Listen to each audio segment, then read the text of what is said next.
Hey guys, Connor here with Chrome Designs, and thanks for watching this video. And today I'm going to be showing you a Cinema 4D tutorial, which consists of making an Earth or a globe, whatever you prefer it to be called, even though they're both the same thing. Now this is what the final outcome will look like. This is just, as you can see, it's a bit blurry, but if you just hit the snapshot icon here, it will basically render the picture out, and as you can see, it's nice and smooth. Now, I will say one thing before we start, guys. I've realised that my mouse hasn't been shown in a couple of my past tutorials. However, if I go to, just bring up this little box here, it's what I record with, and if I go to Effects, Cursor, and if I go to Show Cursor, and I try and click and hold to make the circle, it won't let me click and hold, and it will just apply as a click.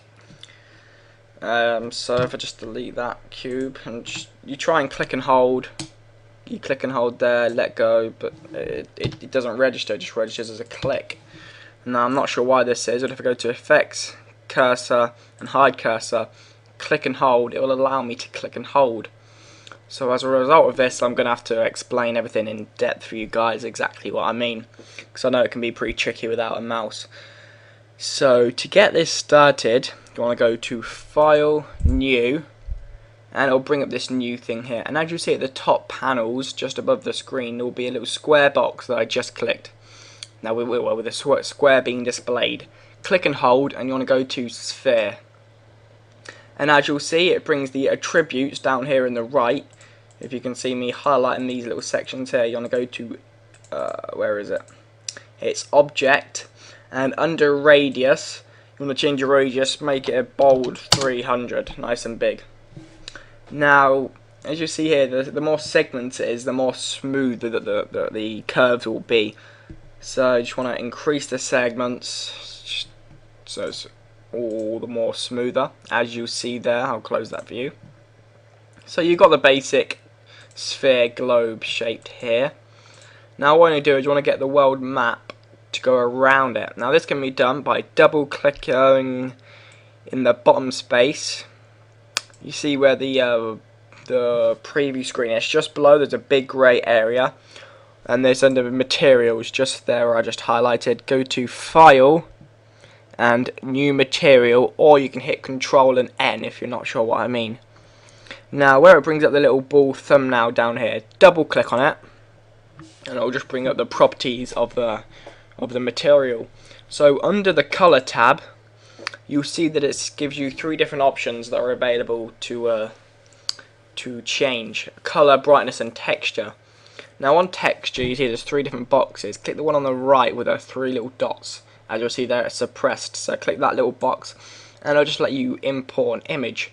Now I've got an image on the desktop. I'll put the link to the image in the description for you to download, or if you want to find one yourself you can. But this is the image, and you want to click yes, and as you see it brings up that thumbnail there. And then once that's done, you just want to exit out of it. Now with that little thumbnail, you want to click and hold, and you just want to drag it up, and I click and drag on the thumbnail and drag it up to the top right where it says sphere, and then just drop down. It should have the little down arrow, and then drop down, and it should basically overlay onto that. And that is, to be honest, about it. What you could maybe do is, if that's the floor, click the sphere and move it up so it's a bit higher in the air.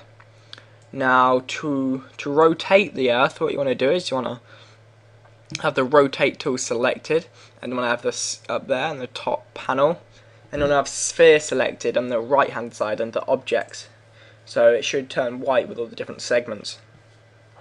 Now on 0 frames, if you see where it says this little time frame down here that I'm moving, the little green box, just below where that little green box is, there's a little red button, the one on the left that's got a little key. Hit that, and if you just move forward about X amount of frames, or what doesn't really matter, and you just rotate it by using the green little arrow dimension things there, and then hit the keyframe button again. That'll keyframe it so it's there. So if I click off that and go back, you'll see it's rotating. Now you can do that for a 360 view, so and maybe even just orbiting. You do the same applies, but just with the move tool.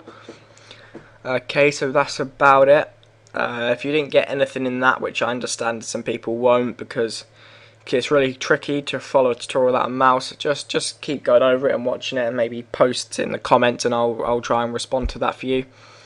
But anyway, that is about it.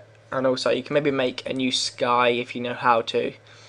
Go away. We see where it says the 4 different arrows at the top. Let's press go to sky, and I'll just make a new sky view. And you can maybe do the same technique that I used for the globe, but add some stars maybe. It depends. It's up to you if you wish. Can be quite cool, I suppose. But anyway, that's about it for today's tutorial, guys. Thank you all for subscribing. It means a lot. It really does. I'm sorry there's no mouse, but it's the best I could do. If there's anything you guys could suggest, it'll be greatly appreciated. But that's about it, and I'll see you guys later. Bye.